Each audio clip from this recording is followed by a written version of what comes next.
अस्सलाम वालेकुम friends, welcome back to सब स्मार्टीज ड्रामा सीरियल बेबी बाची। जॉइंट फैमिली में रहना बिल्कुल ऐसा ही है जैसा कि बेबी बाची में हमें दिखाया गया कि मसला किसी का है, बोलता कोई और है, झगड़ा किसी और की वजह से हो गया तो माफ़ी किसी और को मांगनी पड़ती है। बस इसी तरह ही चेन से चेन मिलती है। तो इस फैमिली में रहने का मज़ा भी आता है और बहुत सी मुश्किलात भी होती हैं, जैसे कि हमें इस ड्रामे में दिखाया गया। बहुत ही नेचुरल सीन दिखाए गए।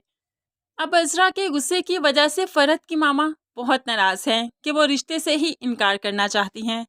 फ़रत अब वासिफ से मिलती है और कहने लगी, ये रिश्ता तो मुझे टूटता हुआ ही नज़र आ रहा है, लेकिन अब तुम ही इस रिश्ते को बचा सकते हो कि मामा से अज़रा भाभी के किए की माफ़ी मांगो। अब यहाँ पर गलती किसी और की और माफ़ी किसी और को मांगनी पड़ेगी। बहुत ही गुस्से में वासिफ घर आ जाता है और परेशान हो जाता है कि आखिर मैं माफ़ी क्यों मांगूं, उनका दामाद हूँ, आज से ही उनसे माफ़िया मांगना क्यों शुरू करूं, जबकि गलती भी मेरी नहीं।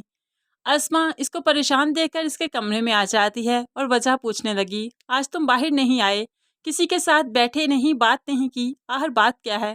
तो वासिफ सब कुछ अस्मा भाभी को बताने लगा। फरहत चाहती है उसकी मामा से माफ़ी मांगूं, जबकि मेरी कोई गलती नहीं। जमाल भाई चाहते हैं अज़रा भाभी से माफ़ी मांगूं ताकि उनका मूड ठीक हो जाए। मुझे भी तो कोई समझे कि मैंने क्या किया है। मुझे तो ऐसा लगता है कि अज़रा भाभी ने जानबूझकर ये तमाशा किया। वो चाहती ही नहीं कि मेरी फ़रत से शादी हो। अब तो अस्मा भी परेशान हो जाती है और बेबी बाजी से भी बात करती है। बेबी बाजी भी उलझ कर रह गई कि वासिफ भला किस किस से माफ़ी मांगे, जबकि कोई गुनाह उसने किया ही नहीं, कोई गलती की ही नहीं।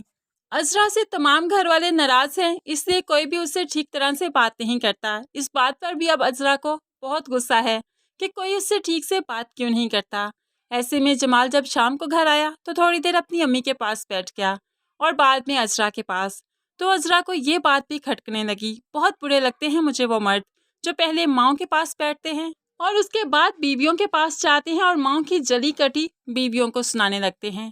जमाल को भी गुस्सा आ गया कि मेरे माँ बाप का नाम तमीज़ से लो, लेकिन अब घर के माहौल को देखते हुए सभी फैसला करते हैं कि फ़रत की और वासिफ की शादी जल्द अज जल्द होनी चाहिए, इससे पहले कि इनका रिश्ता टूट जाए। इनके रिश्ते को मजबूत कर देना चाहिए। इसीलिए तो अब इनकी शादी की तैयारियां बहुत जल्द शुरू होंगी और शादी का दिन भी बहुत जल्द हमें देखने को मिलेगा। तो फ्रेंड्स, आप क्या चाहते हैं, वासिफ और अमीन की शादी होनी चाहिए या फिर वासिफ के साथ फ़रत की? ज़रूर कमेंट्स में बताइएगा। मज़ीद वीडियोज़ के लिए चैनल को सब्सक्राइब कीजिएगा। अल्लाह हाफिज़।